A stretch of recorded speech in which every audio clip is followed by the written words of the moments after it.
Hey guys, tonight we're unraveling one of the stranger habits of the king of the gods, Zeus, the original shape-shifting romantic disaster. But before we begin, I want you to really settle in. Close your eyes for a moment and imagine this. The air is warm and still. You're standing in a quiet olive grove just outside an ancient stone temple where time drips slower than resin from pine. Overhead, the stars blink gently, dimmed behind a pale curtain of clouds that hang too low to be normal. Cicadas hum softly in the underbrush. You can smell the faint sweetness of crushed fig leaves and the dusty heat of the marble beneath your sandals. Somewhere, a night owl watches you from a branch, silent and wide-eyed. In this world, the gods are real, and none of them is particularly well behaved. What you're about to hear isn't the tidy, noble mythology taught in schools. No, tonight we follow the stranger threads, the awkward ones, the mildly absurd ones. The moments when the gods weren't just powerful, they were downright bizarre, and you probably wouldn't survive 5 minutes in this divine drama. So before you get comfortable, take a moment to like the video and subscribe, but only if you genuinely enjoy what I do here. And hey, drop your location and the time you're listening. I always love knowing where in the world you're falling asleep. Now dim the lights, maybe turn on a fan for that soft background hum, and let's ease into tonight's journey together. You're drifting over Bronze Age Argos now. The hills roll gently, olive trees arranged like lazy chess pieces across the slopes. Just east of the coast, a palace gleams faintly beneath a pale sun, its columns painted red and blue. This is where you meet Io, a mortal priestess of Hera, known for her beauty, her quiet devotion, and of course for being completely unprepared to be the object of divine obsession. Zeus, from his cloud-draped throne high on Mount Olympus, spots her while casually scanning the mortal realm. Maybe he's bored. Maybe Hera just scolded him for flooding Thebes again. Whatever the case, Zeus decides he must have Io, and he must have her now. But there's a problem. A huge, vengeful, eagle-eyed problem. His wife, Hera, has approximately zero chill when it comes to her husband's extracurriculars. So what does the all-powerful king of gods do? He turns into a cloud. Not a thundercloud or a storm front. Just a soft, drifting, vaguely suspicious puff of mist. Picture this. Io is out for her usual temple walk, sandals scuffing the warm flagstones, when a totally not suspicious cloud starts floating toward her against the wind. It hovers. It circles. Maybe it even tries to look casual. Ancient sources are frustratingly vague on whether the cloud made conversation or just enveloped her silently. What we do know is that Hera is not fooled. Historians still argue whether Hera truly didn't recognize her own husband in cumulus form, or if she was simply letting the scene play out long enough to build a satisfying revenge strategy. Ancient Greek drama, after all, isn't complete without a divine overreaction. And Hera's overreaction is magnificent. She transforms Io into a cow, not just any cow, an eternally wandering, gadfly-harassed cow. One moment, you're a temple priestess minding your business. The next, you've got hooves and an aggressive allergy to horseflies. The story doesn't end there, because nothing involving Zeus ever ends quietly. Io, still very much a conscious being, is handed over to Argus, a giant with 100 eyes. You can't exactly escape when your jailer literally never sleeps. But Io tries. She stumbles across Europe, crosses into Egypt, cries in temples, and eventually regains her form thanks to Hermes pulling a god-tier jailbreak. Zeus's original plan? Lost to time. Maybe he wanted to rescue her. Maybe he forgot she existed once she wasn't human anymore. Zeus isn't exactly known for follow-through. Now, while this story is often played for tragedy, there's something oddly gentle about imagining the gods disguising themselves, not as beasts or storms, but clouds. It's like seeing a toddler try to hide by crouching behind a lampshade. Sweet, ridiculous, a little see-through. Modern scholars sometimes interpret these myths as metaphors for real natural events, like mists forming around hilltops or fogs descending on valleys, and how early societies mythologize the mystery of nature. Others think they're coded cultural warnings: don't attract divine attention, or you might end up on an eternal road trip with horns. And here's your quirky fact of the evening. In some rare local traditions, Io's wandering was said to have created ancient trade routes. Yes, it's possible that a cow-shaped ex-priestess mythologically blazed the way for future economies. Who knew? So the next time you look up and see a cloud drifting across the sky, think of Zeus, not as a thunderbolt-hurling tyrant, but as a slightly guilty puff of mist, trying very hard to look inconspicuous over a temple courtyard. You float now over a glimmering sea, the waves calm, the sky a vivid stretch of bronze and purple like the gods painted it with leftover sunset pigments. The air tastes of salt and ancient longing, and in the distance you glimpse the island of Aegina, nestled in the Saronic Gulf. It's peaceful now, but like most places touched by the gods, it wasn't always. This time, Zeus doesn't become a cloud. That would be too subtle, too tasteful. No, tonight's transformation is all about fire and wings. Aegina was once a quiet island, home to a nymph named Aegina, daughter of the river god Asopus. She probably expected a tranquil life, filled with shell collecting and skipping stones. But then Zeus saw her, and instead of walking over and saying hello, like a rational being, he transformed into a flaming eagle and swooped down from the sky. Let's pause for a moment. Imagine you're walking alone on a beach, minding your own business, when the sun gets swallowed by a shadow. You look up, and it's not a cloud this time, it's a massive bird on fire. That's either a meteor, a hallucination, or Zeus making yet another terrible entrance.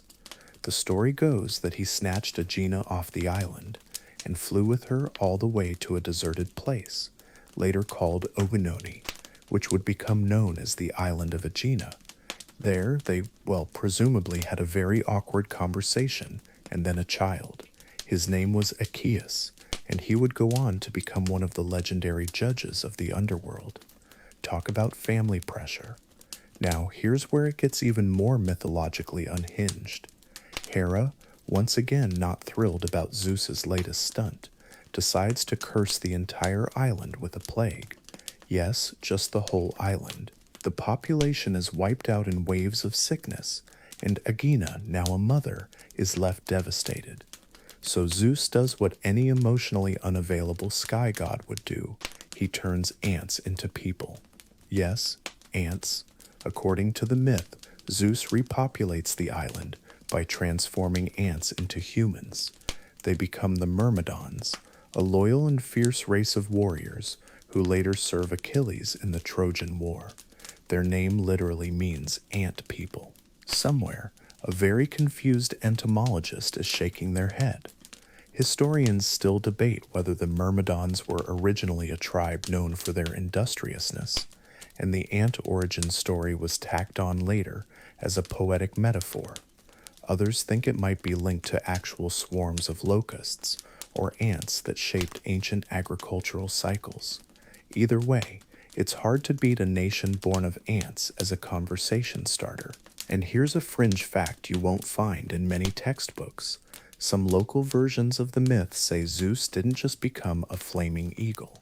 In one obscure variant, he became a literal wildfire, burning through the woods of the island before reshaping himself into bird form mid-air.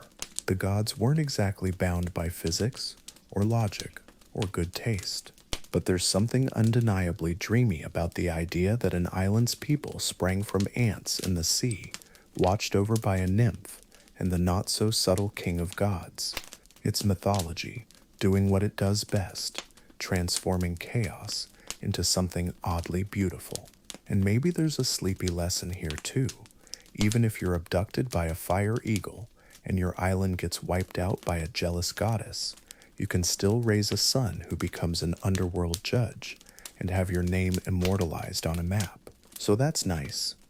As the night deepens and the sea beneath you turns indigo and glassy, you leave Agana behind, its strange origin myth trailing like golden mist in your wake. The stars above flicker lazily, and off in the distance, somewhere in Thessaly, a swan is about to take flight. But that's another transformation entirely. The moonlight follows you inland now, brushing gently over olive groves and sleepy hills as you drift north towards Sparta. The land here feels ancient in its bones, hard stone underfoot, cicadas whispering in the dark. Everything's still and waiting, and that's where you find Leda.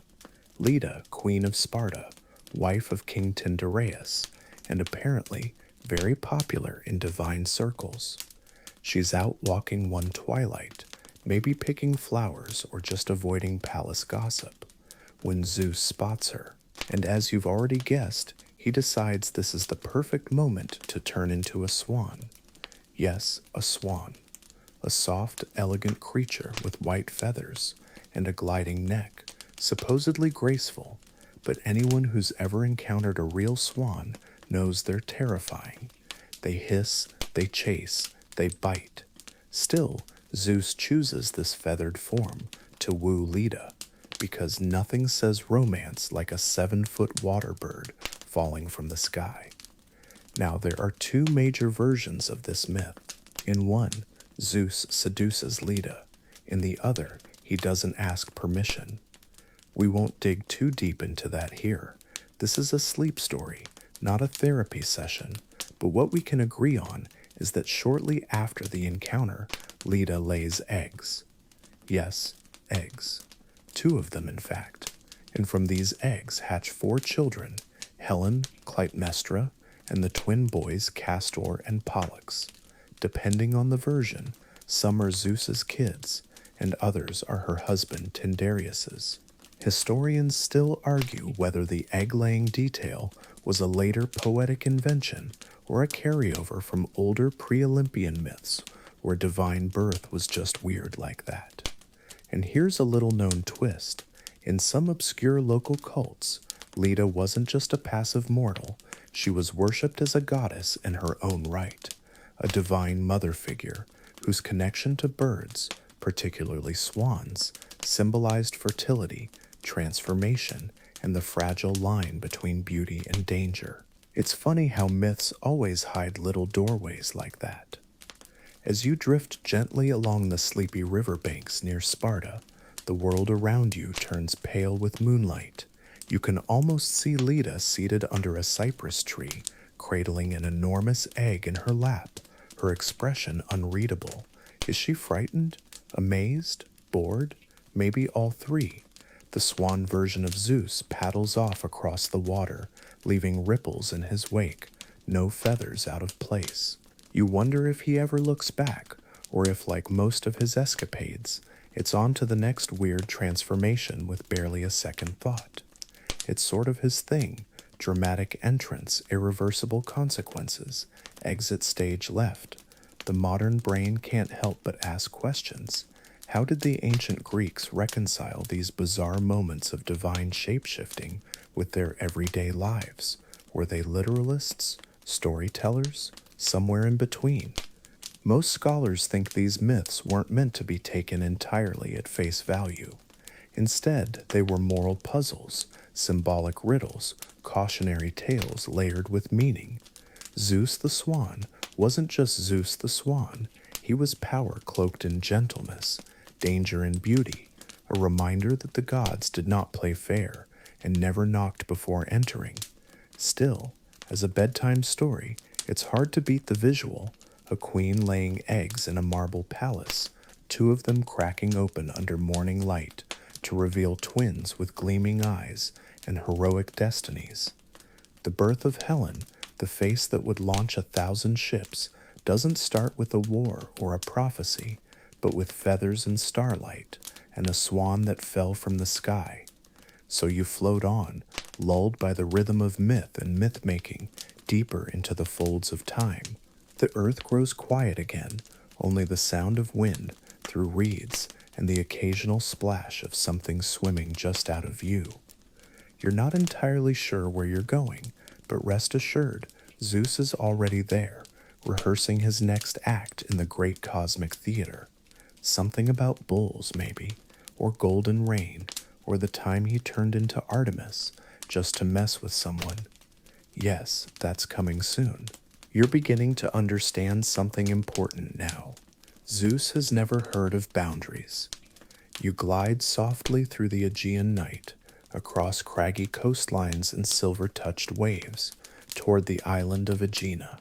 The olive trees there rustle sleepily, and the cicadas carry on like nothing's amiss.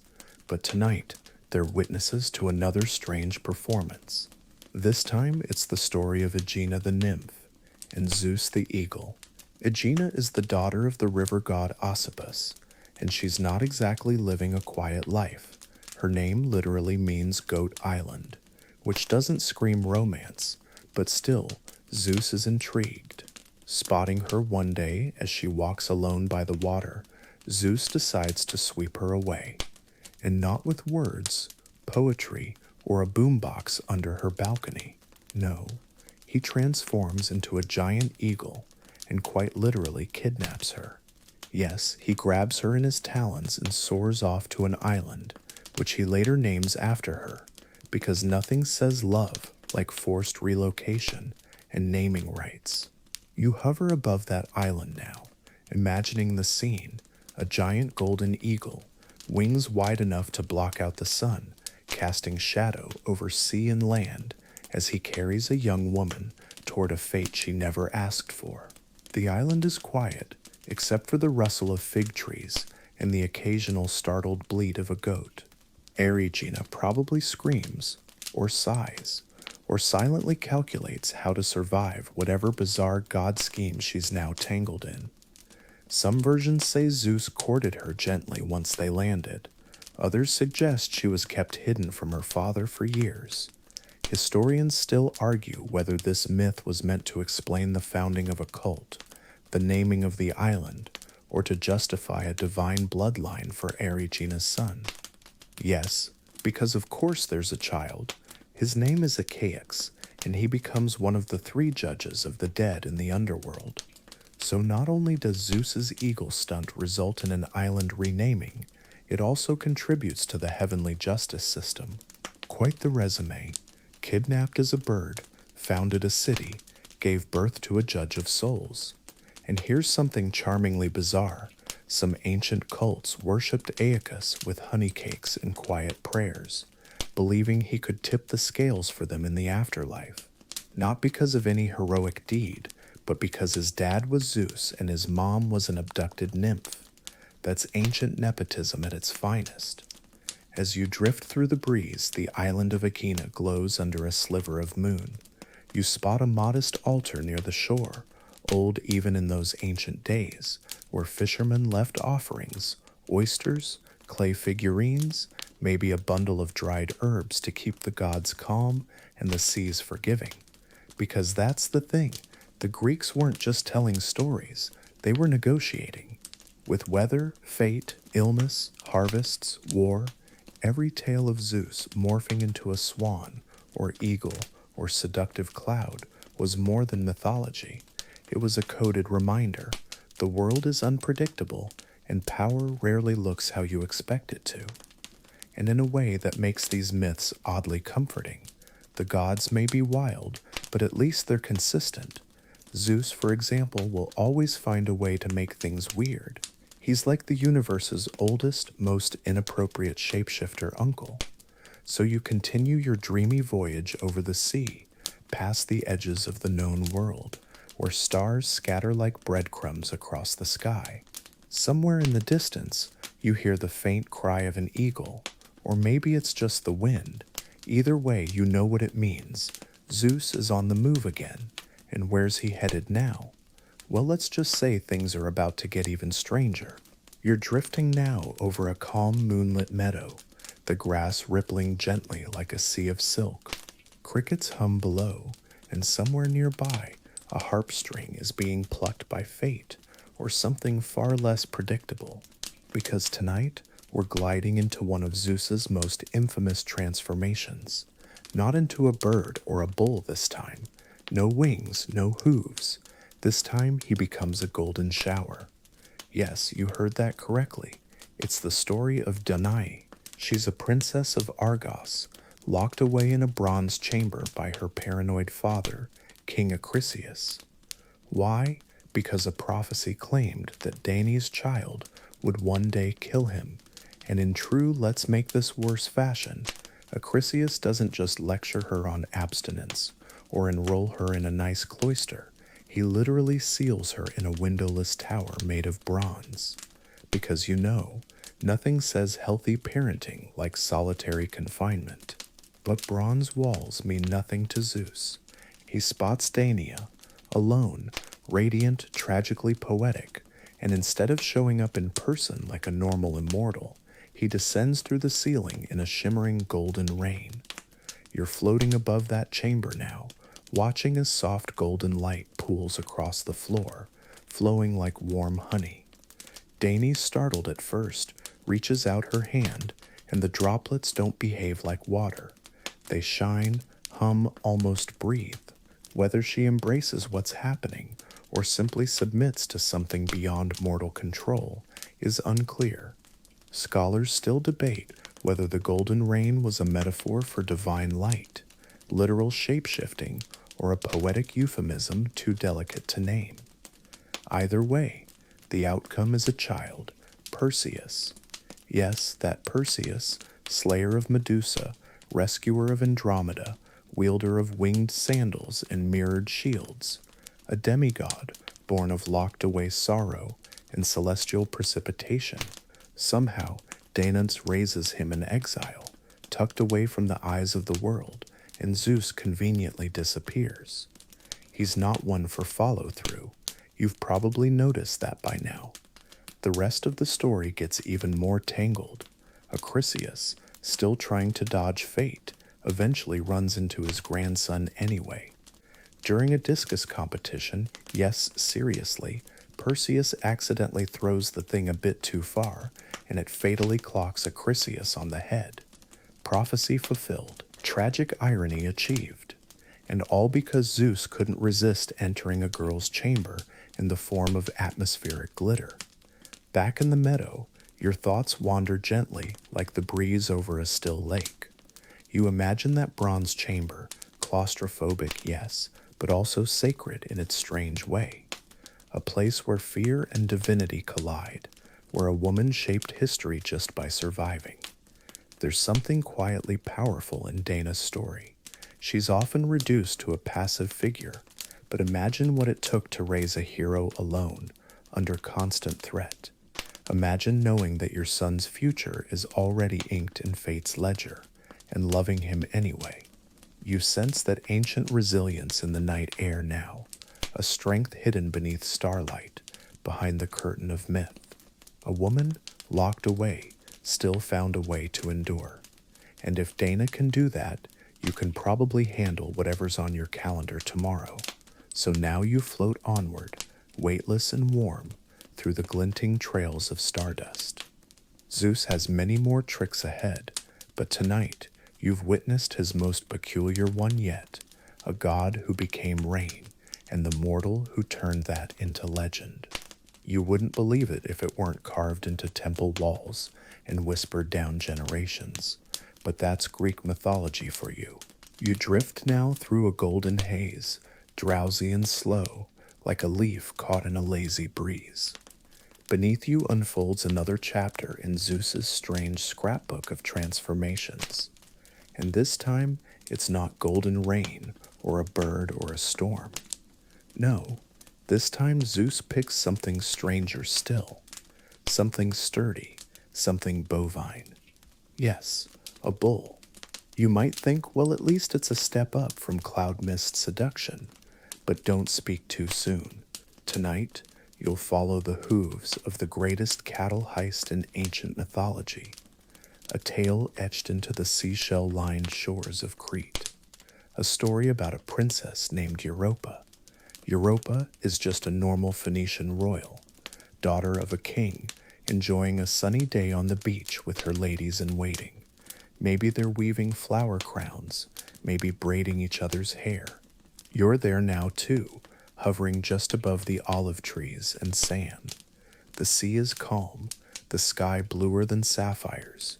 Then comes Zeus, not in all his thunder god glory, of course. He's already learned that showing up all lightning bolts and ego rarely works, so instead he shapeshifts again, this time into a brilliant white bull. But not just any bull. This one gleams. His coat practically shimmers in the sun. His eyes are oddly gentle. There's a faint scent of immortality about him, like myrrh and ozone. And unlike most bulls, this one kneels politely and lets Europa pet him. He doesn't bellow or buck. He bows. Europa, charmed and giggling, climbs onto the bull's back, probably thinking, what a cute moment this is. But then, whoops, he bolts, straight into the sea. You follow from above, watching the white bull slice through waves like a ship's prow, Europa clinging to his neck in shock. Her sandals fly off, one lost to the Aegean. Her friends scream from the shore, shrinking into tiny specks as Zeus swims away with her, heading west. Over the water, you pass dolphins, who seem to recognize him. Sea breezes whisper ancient secrets as Crete rises on the horizon. Now here's where things get weird. Yes, weirder. Because once on Crete, Zeus reveals his true identity. No more bull, just a god and a thoroughly confused princess. Depending on which version you read, he either woos her with godly tenderness or simply declares, "Surprise, you're mine now." Either way, Europa becomes the mother of several important children, including Minos, future king of Crete, and eventual father to the Minotaur. Yes, it all connects. Historians still argue whether the bull was a symbol of fertility, a nod to Minoan bull worship, or a poetic disguise for sea-crossing invaders, or maybe it's just a divine prank gone way too far. Some fringe scholars even claim Europa represents a real woman abducted by seafaring traders, her story mythologized to hide a darker reality. But you, right now, float above that island as night falls. The olive groves sway gently. A fire flickers in a distant villa. Europa, no longer frightened, walks barefoot under the moon, her destiny sealed by hooves and waves. And meanwhile, the continent of Europe carries her name forever. Not a bad legacy for someone who once thought she was just going for a beachside bull ride. Back in your mind, the sea rocks you like a cradle. That image, Europa clutching the white bull's neck, ocean spray in her face, wind rushing past, lingers in your imagination, a painting made of myth and motion. And Zeus? He's probably already scheming his next transformation, leaving Europa to raise demi-kings and navigate divine fallout. Classic Zeus. But you're gently gliding through myth now, salt on your lips, stars above, the sound of distant waves softening like a lullaby, a moment of stillness between stories. Let the sea carry you for just a bit longer. The waves finally settle, and you find yourself drifting inland, beyond the shores of Crete, beyond the bull and the princess and the tangled bloodlines they leave behind. You walk now under heavy clouds, your sandals brushing tall grass soaked with dew. A cool wind whispers through the pine trees, carrying the faintest scent of feathers. Feathers, because the next strange form Zeus takes isn't hoofed or horned, but winged. He becomes an eagle, and not just any eagle, a massive golden feathered creature with eyes like polished amber and talons that gleam like bronze, the kind of bird that doesn't merely soar, but commands the sky. It's regal, radiant, and terrifying all at once. Tonight's tale takes you to Mount Ida, a rugged peak swathed in mist, where a young man named Ganymede tends sheep on the hillside. He's no prince, no warrior, just a boy, beautiful enough to catch the attention of a god who apparently has the celestial equivalent of binoculars. You crouch in the grass with Ganymede, watching as he whistles to his sheep and tosses flat stones across a mountain spring. It's a quiet life, wholesome even, the kind of place where time seems to slow and the gods would do well to stay out of it. But of course they don't. Zeus, spotting the boy from Olympus, makes a decision that again bypasses normal boundaries of etiquette and personal space. With one beat of mighty wings, he plunges from the heavens in eagle form, grabbing Ganymede and vanishing into the clouds. No warning, no discussion. Just one moment you're herding goats, the next you're airborne and destined for Olympus. The abduction scene, despite its drama, is oddly serene. You feel the rush of wind in your ears, the sudden tilt of the world, the sheep scattering like clouds on the ground below. Ganymede doesn't scream, at least not in the versions that reached us.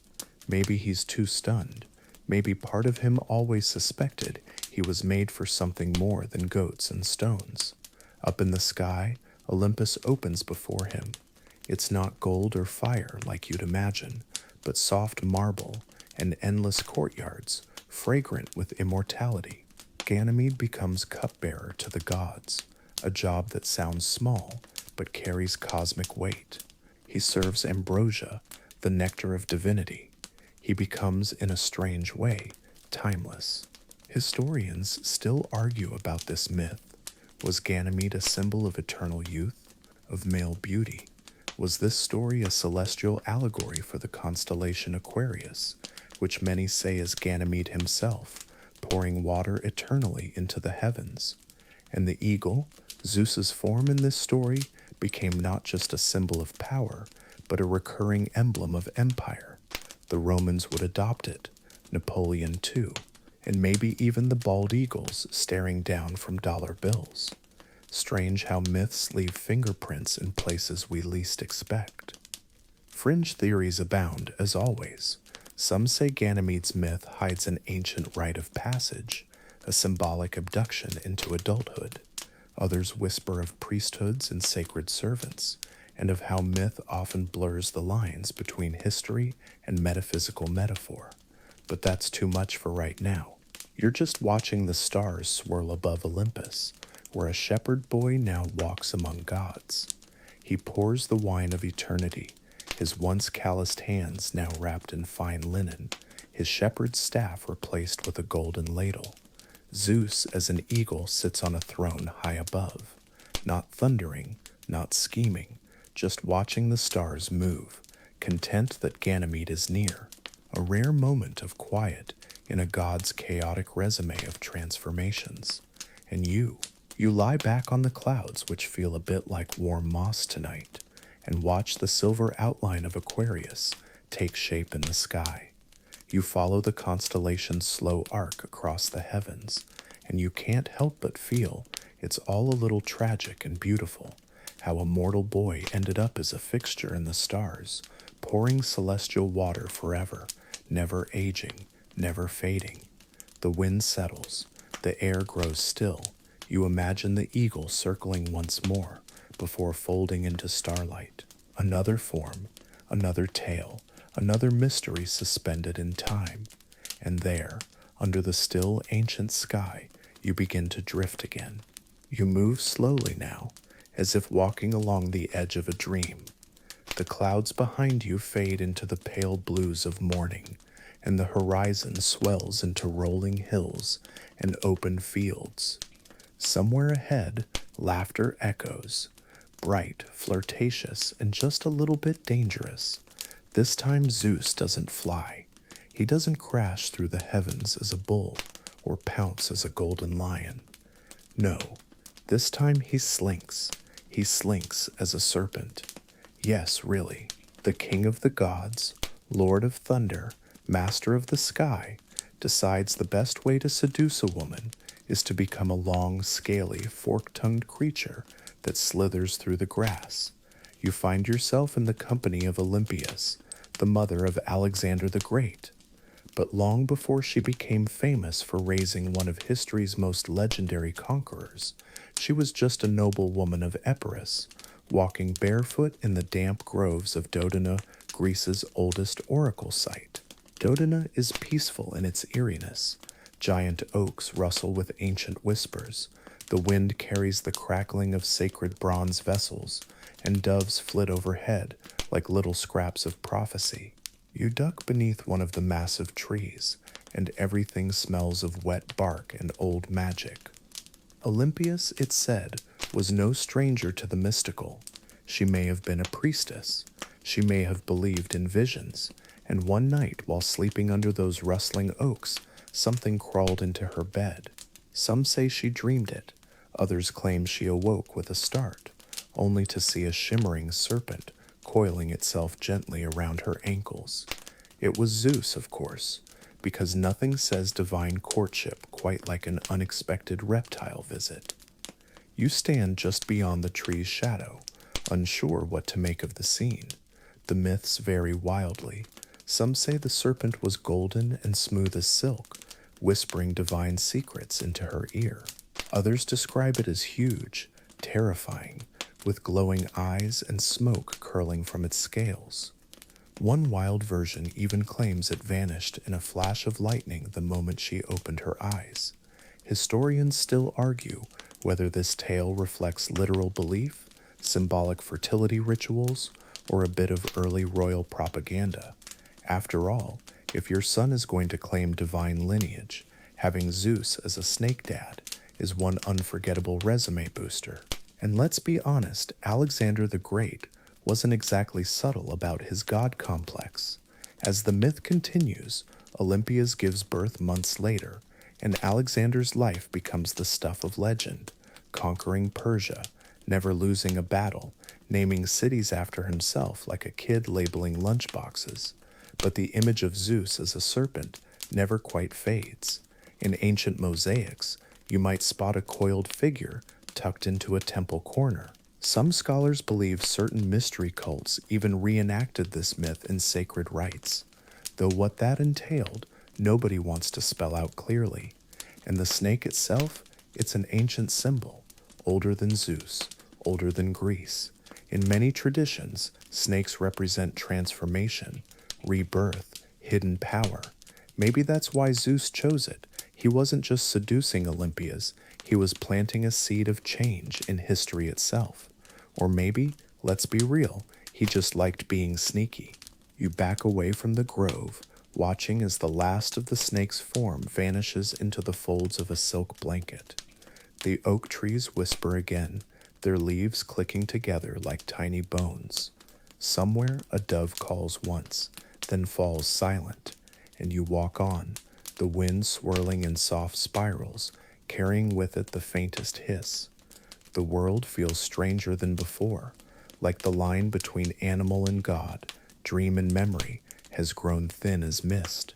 You glance over your shoulder, half expecting to see glowing eyes peering from the underbrush, but there's only the trees, the sky, the long trail ahead, and the growing realization that Zeus is far from done with his transformations. The air shifts again.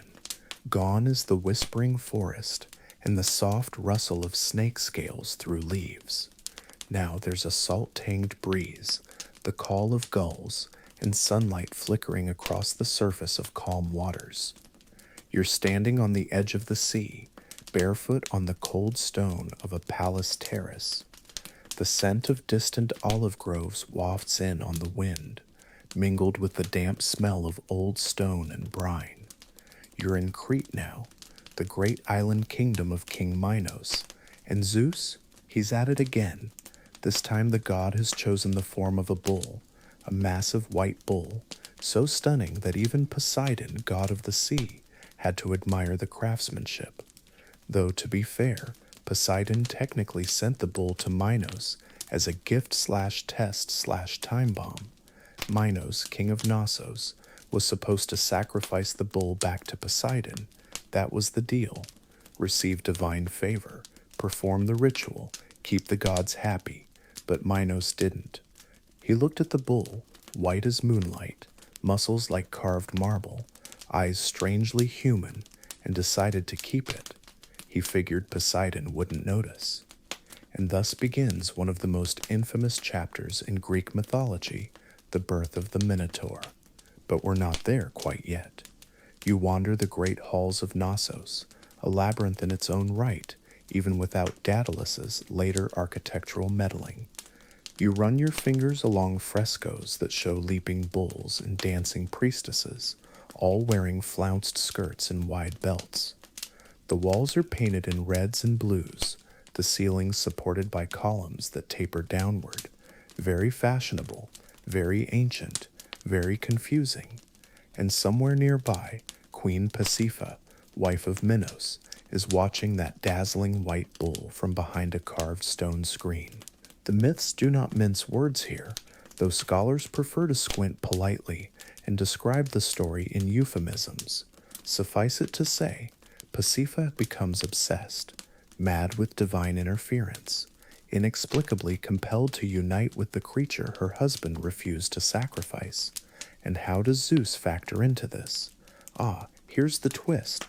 Some versions of the myth claim that the white bull was Zeus in disguise. That's right, this may not be Poseidon's trick at all. In some tellings, it's Zeus who sends the bull, or becomes the bull himself, to punish or provoke or simply indulge one of his many chaotic whims.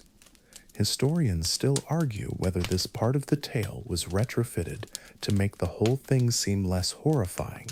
After all, if a god is behind it, surely there's a divine plan, maybe? You step out into the bright sunlight of the courtyard, where the bull grazes peacefully in the distance, its coat gleaming like polished ivory.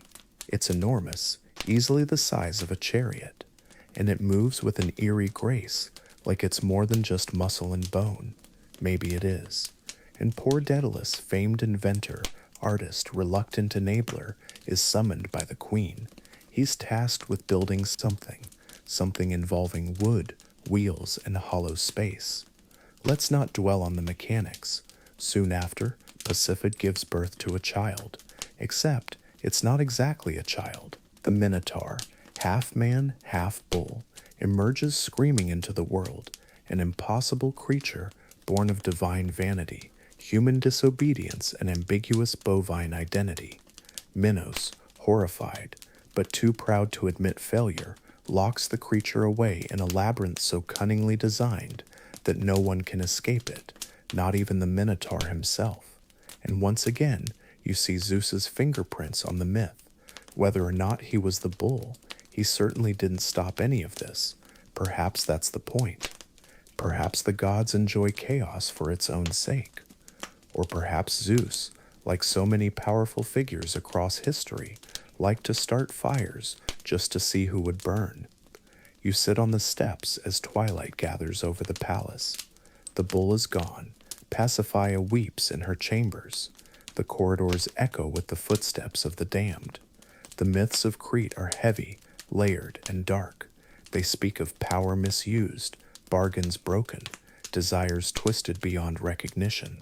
And Zeus, whether as instigator or silent observer, is never far away. Some believe the tale of the bull is a warning about hubris.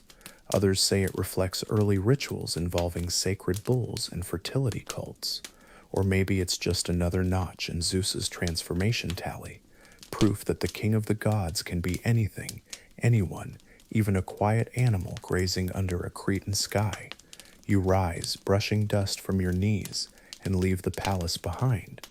The stars above shimmer like distant, uncaring eyes. You wonder briefly what it would be like to become a bull, to feel nothing but the earth beneath your hooves, the wind in your fur, the weight of a crown you didn't ask to wear. But there's no time to ponder. The next tale is waiting, and Zeus is already changing again. You follow the scent of crushed herbs and heavy wine down a hillside, your feet brushing through wild thyme and barley stubble. The shadows lengthen into purples and blues, and far below, the curve of a village reveals itself. Low roofs, olive trees, and a temple glowing with flickering torchlight. Here, we enter a stranger story still. This time, Zeus is not a bull or a bird or a glowing beam of starlight. No, now he's transformed into something dreamier, something that speaks not to power or terror, but to deception of the most delicate kind. He becomes Amphitryon, not a creature, but a man, a very specific man, a very real one, in fact. Here's the setup. Alcmene, a noble woman of Thebes, is alone. Her husband, Amphitryon, is away at war, off somewhere stabbing pirates, or reclaiming stolen cattle, or performing the usual Bronze Age husbandly errands. She's faithful, quiet, dutiful, perhaps a bit melancholy, perhaps a bit bored, and then, one night, he returns, or so she thinks. Imagine it, he comes through the door, smelling of sweat and sea air and victory. His voice is just as she remembers, his arms as strong, his eyes full of tender recognition. They talk, they reminisce. He tells her the war is over. He kisses her. They lie together as lovers. Only it's not Amphitryon. It's Zeus. He's stolen not just the man's face, but his mannerisms, his voice, even his timing. According to myth, he slows the night to make it last longer, stretching the hours into something eternal so he can remain beside her. You might be tempted to call this identity theft at a divine level, and honestly, you'd be right. Scholars still argue whether this version of the myth was meant to celebrate Zeus's cunning or condemn his predatory deceit. The ancient playwrights couldn't seem to agree either. Euripides wrote it one way, Plautus another, and later Molière turned it into a comedy because apparently shape-shifting into someone's husband was hilarious in 17th century France. You drift into the bedroom now, cool stone walls, tapestries flapping softly, oil lamps burning low. Alcmene sleeps beside Amphitryon, utterly unaware. And here's the cosmic joke. When the real Amphitryon shows up the next morning, confusion erupts. Who's who? What happened? Did someone leave the stove on? Eventually, Hera, ever the keen-eyed goddess of marriage and vengeance, discovers what Zeus has done. She's not amused, not even slightly, but the damage is done. Alcmene becomes pregnant. Twins, in fact. One child is mortal, fathered by the actual Amphitryon. The other, half god, half trickery, born from the stolen face of a god. His name, Heracles, or as he's better known in Roman mythology, Hercules. Yes, that Hercules.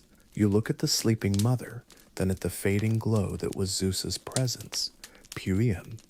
The implications are dizzying. All of Hercules' strength, madness, glory, and tragedy stem from this one night of divine impersonation. And we're not just talking bedtime stories here.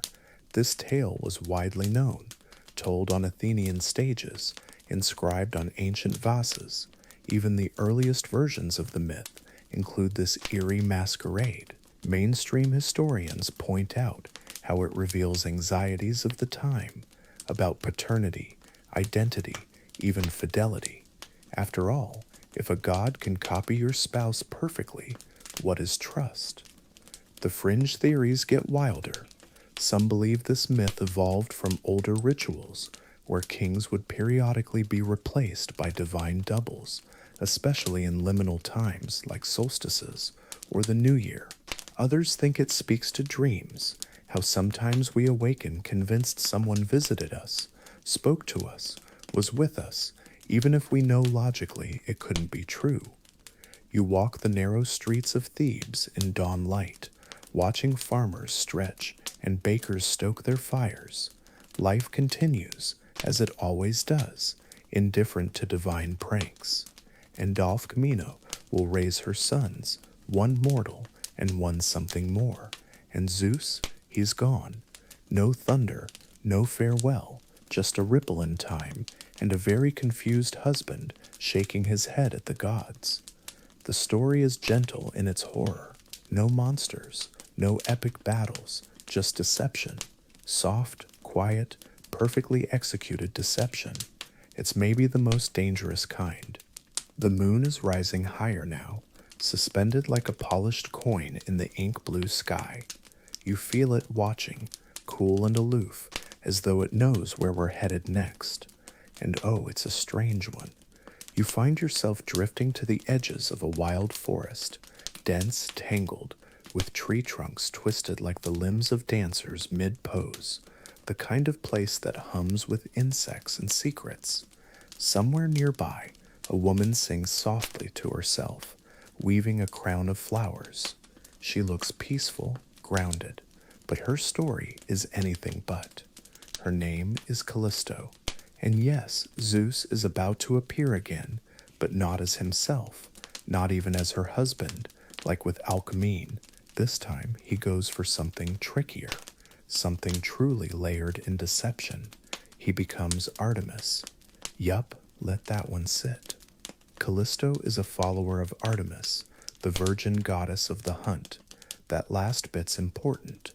Artemis demands absolute chastity from her companions. No flirting, no dating, and definitely no midnight strolls with shape-shifting sky gods. So when Zeus sets his sights on Callisto, he knows he can't just roll up in a thundercloud and charm her. That would never fly. So what does he do? He transforms himself into Artemis. He mimics her voice, her walk, her smell even. There are ancient verses that suggest Callisto felt comforted, even joyful, to see her beloved goddess approach in the woods that day, until the hug lingered a little too long, until the warmth turned wrong, and then it was too late. You pause beside a glade carpeted in moss. The air is thick with jasmine and deceit. Somewhere nearby, a bowstring twangs, a deer startled maybe, or just the memory of one. The myths say Callisto conceives from that moment. She doesn't tell anyone, doesn't scream or rage. She just endures. And months later, when her pregnancy begins to show, the other maidens notice, and Artemis notices, and everything unravels. Mainstream scholars highlight this myth as an allegory about loyalty, about broken trust, about the dangers of crossing boundaries that should not be crossed. Some say it's a reflection of how women in ancient Greek society were held to impossible standards of purity, while gods were free to violate them without consequence. Fringe theories go deeper. There's one group of historians who believe this story may have originally involved a female deity impersonating another, not Zeus at all, but an ancient forgotten goddess, whose stories were later subsumed by his cult. They suggest that over time, Zeus became the go-to insert for divine drama, absorbing older myths into his ever-growing persona. But that's speculation, and the truth remains lost beneath layers of olive oil and amphorae. Callisto, cast out by Artemis, gives birth to a son, Arcas. She is turned into a bear, either by Zeus to hide her or by Hera in a jealous rage. And Arcas? He nearly kills his mother years later while hunting. In the final bittersweet twist, Zeus intervenes too little too late and places both mother and son in the sky as constellations, Ursa Major and Ursa Minor. So next time you're out under a cold sky, look up. Those stars, they're her, still circling the heavens, still running through the mythic woods. No longer a nymph, no longer a woman, just a memory of someone who was tricked by the shape of a god. You lie down now, in that mossy glade, letting the scent of pine and silence lull you. Somewhere in the distance, a bear paces, its fur sparkling with stars. And Zeus, he's already moved on to his next act. The glade grows darker, the stars blinking gently through the canopy. You roll onto your side, resting your cheek on one arm as we drift again, deeper still, into stranger waters. Zeus is restless tonight. Apparently impersonating Artemis wasn't weird enough. because now he's about to become a literal bird. Yes, a bird. You shuffle along a worn mountain trail now, the kind lined with jagged stones and lonely cypresses. Ahead, a palace rises, bright and angular against the dusky sky. Inside lives a woman named Nemesis. No, not the modern kind of nemesis, like your boss who keeps rescheduling meetings just before lunch. This nemesis is the goddess of divine retribution. She's not easily fooled, or so she thinks. Zeus, ever undeterred by divine boundaries or personal space, wants her. But Nemesis isn't just playing hard to get. She wants nothing to do with him. She turns him away again and again, slipping through his fingers like cold wind.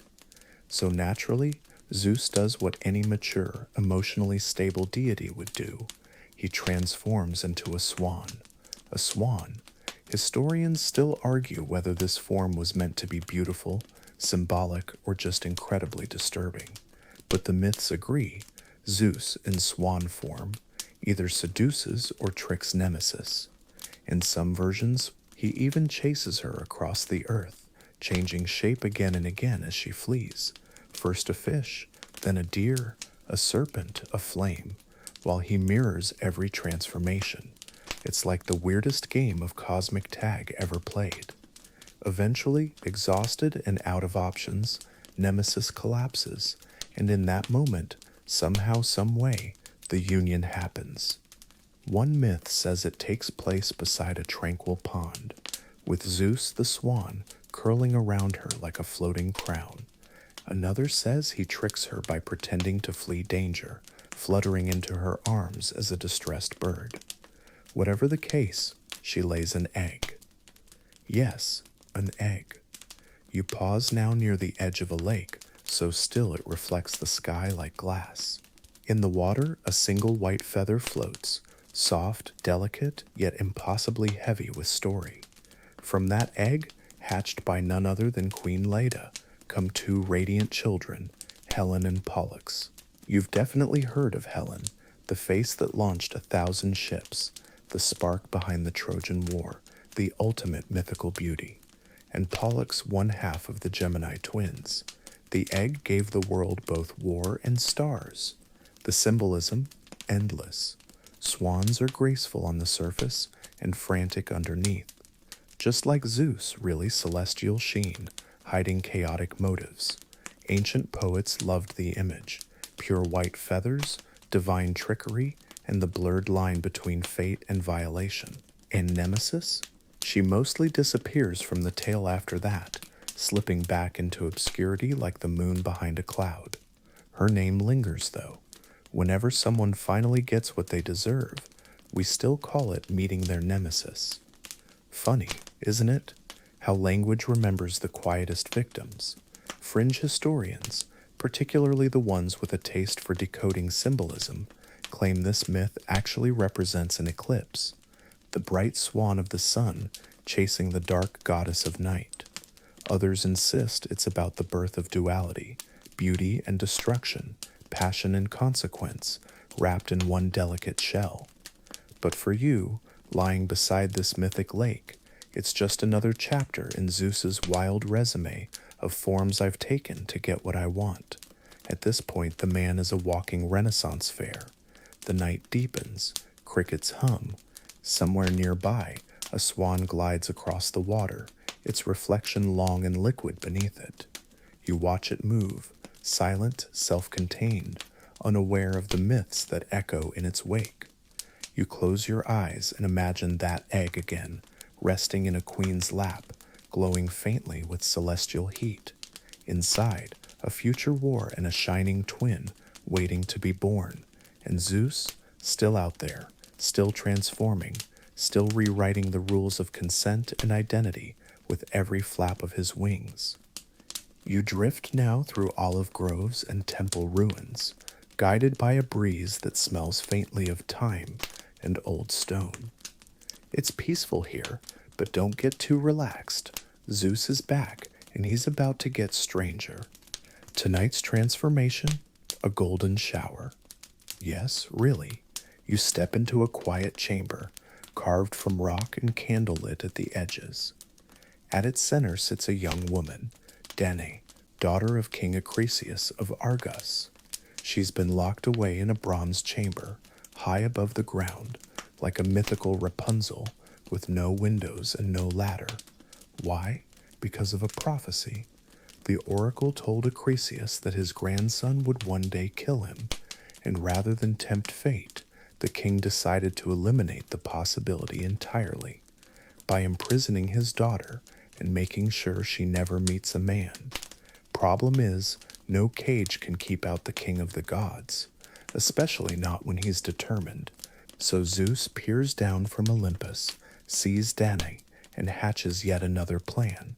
He doesn't disguise himself as a bird, a bull, or even a flame this time.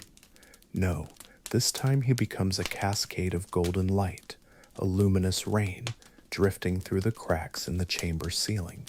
It's one of the more poetic versions of the myth. Historians still argue whether golden shower was meant to be metaphorical or if ancient storytellers genuinely pictured Zeus as raining literal coins or droplets of glowing light.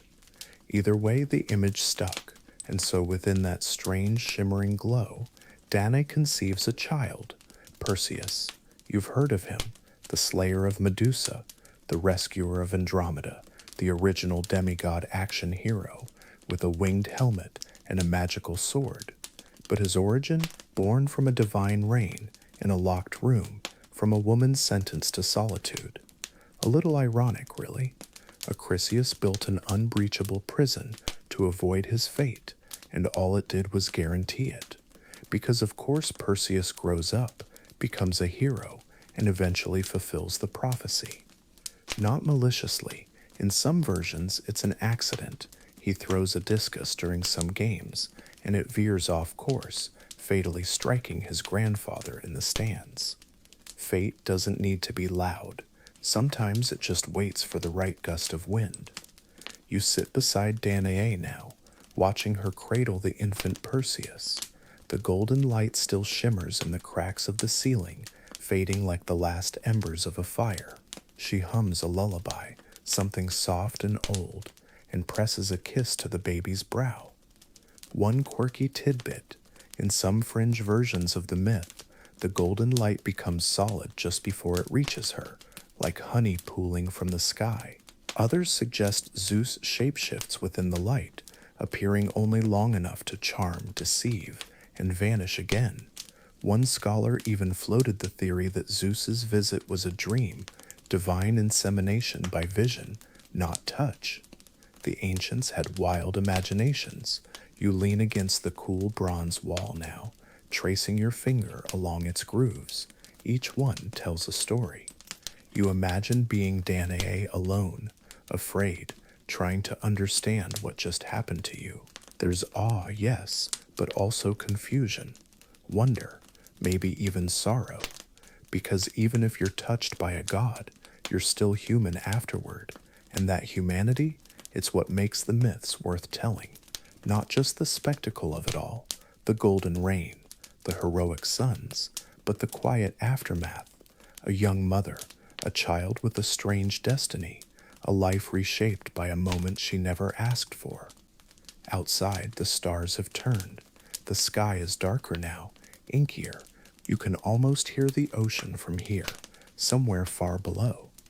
That's where Danae and Perseus will be cast adrift next, in a wooden chest, tossed into the sea by Acrisius, who's still trying to outmaneuver fate.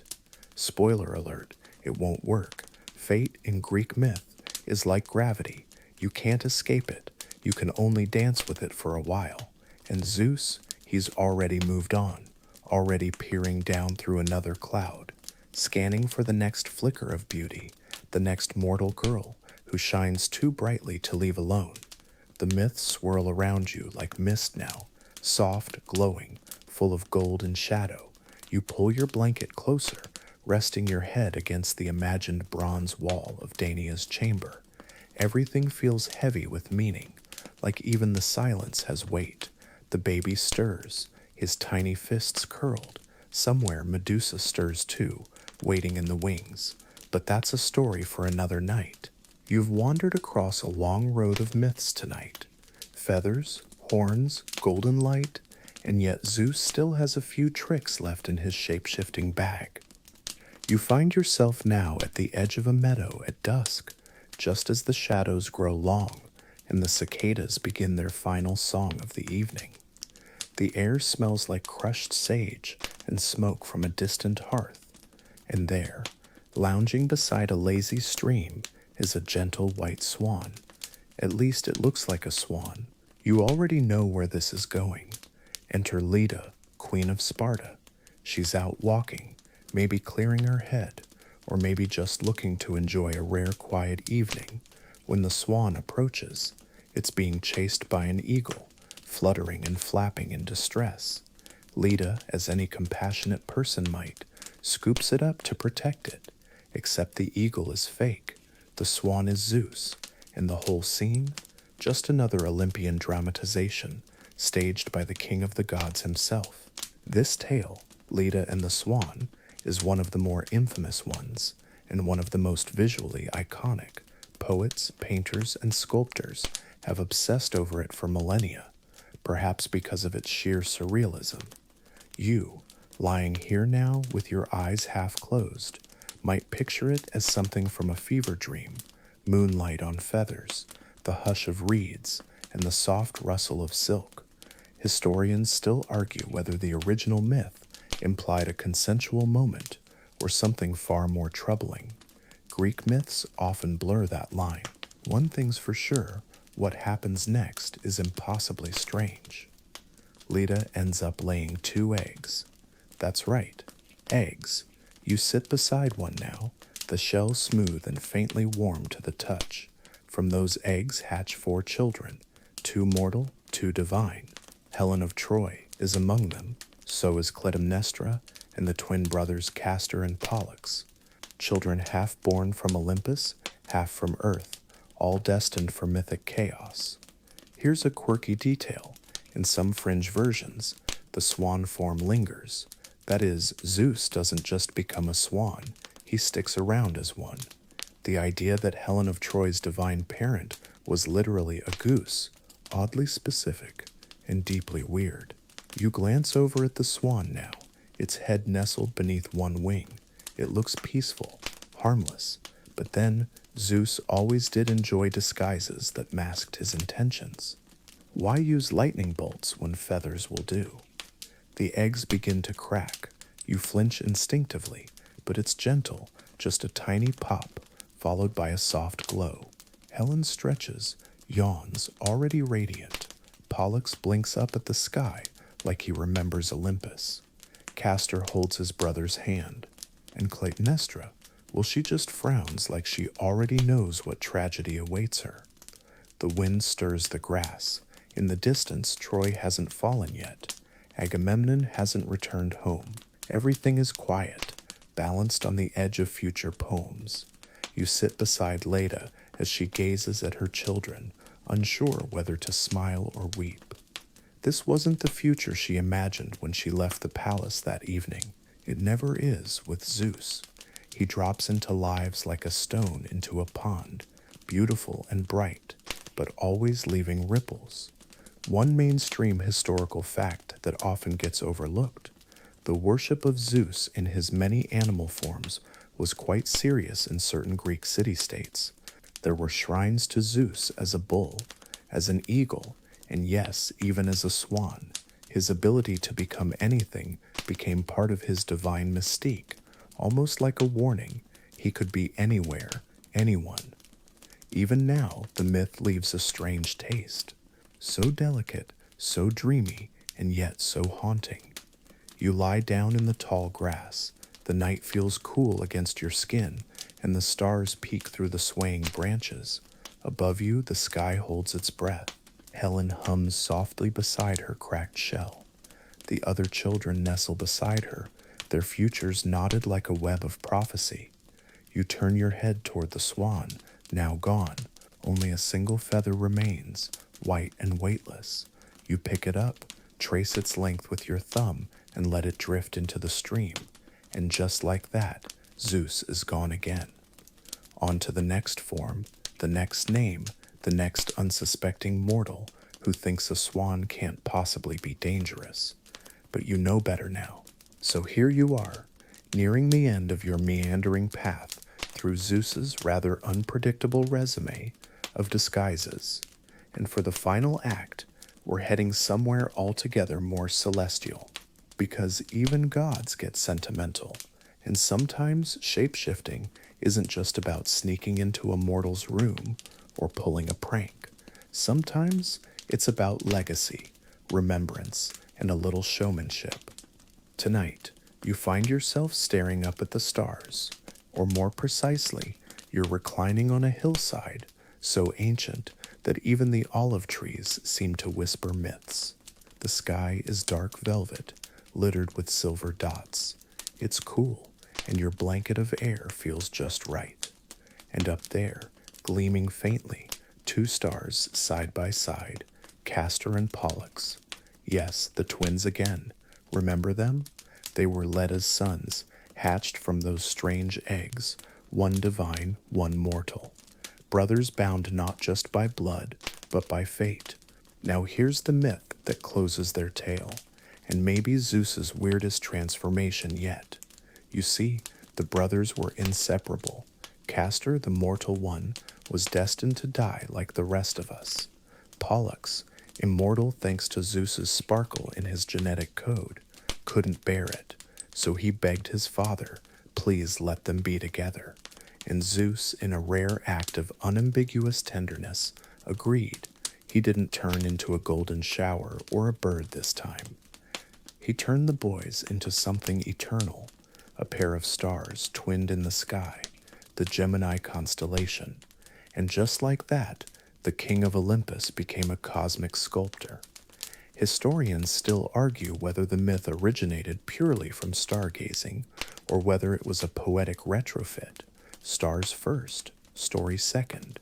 But what's certain is this: the Gemini twins have appeared in astrological charts, sailor prayers, and nighttime lullabies for thousands of years. That's quite the resume. But back to Zeus. It's odd, isn't it, that after all his chaos, bulls, ants, clouds, and eagles, his final major transformation isn't even into an animal. It's into an idea. Immortality shared, love eternal, twin souls in the sky. There's a tenderness to it that almost makes you forget everything else. The trickery, the vanity, the outrageous entrances, because here you feel it, the stillness, the calm, the quiet tick of starlight against your thoughts. And here's a quirky fact to take with you into sleep. In ancient times, Gemini was associated with luck at sea. Sailors who saw Castor and Pollux above the waves believed they'd be protected from storms. They called on Zeus's sons not for drama, but for safety. Imagine that. Zeus's meddling finally led to some peace. As you lie there, your breathing slows. Above the twin stars glimmer, their light not loud, but persistent. You imagine Zeus, seated somewhere just beyond the firmament, watching his two boys sparkle and drift. Maybe he's proud, maybe he misses them, or maybe, true to form, he's already off planning the next stunt. But you stay still. You let your eyelids rest. The myths you've walked through tonight are odd and tangled and deeply strange, but they're also full of motion and memory, of humans trying to make sense of the chaos in the world by giving it feathers, horns, and glowing eyes. And through it all, you've watched Zeus slip through forms like a dream slips through your fingers, always changing, always arriving unannounced, always leaving something behind. Now that story softens, and here comes the wind down. The stars above you settle into place like calm embers, barely flickering in the cooling sky. The grass no longer whispers. The trees hold their breath. Even the crickets seem to hum more slowly, more gently. You lie there, wrapped in the hush of ancient stories, your body sinking further into rest with each heartbeat. You've wandered long roads tonight. From golden bulls and feathered strangers to divine twins placed lovingly in the sky, your limbs feel heavy now in the good way, as if gravity has curled up beside you and whispered, "You've done enough for one evening." Even the gods rest, sometimes. Even Zeus, for all his transformations, pauses between lives, between myths. The air smells faintly of old olive wood and river stone. It's the scent of somewhere far away, but oddly familiar, a place you've never visited, but always known. Your breathing slows to match the rhythm of the world around you, soft and deep, like waves rolling onto a moonlit shore. No more swans, no more thunderbolts, just stillness. The twins above you shimmer once more, as if in farewell. But even that motion feels sleepy now. The sky blurs, the world softens, sleep comes easy, sleep comes kind, sleep comes now.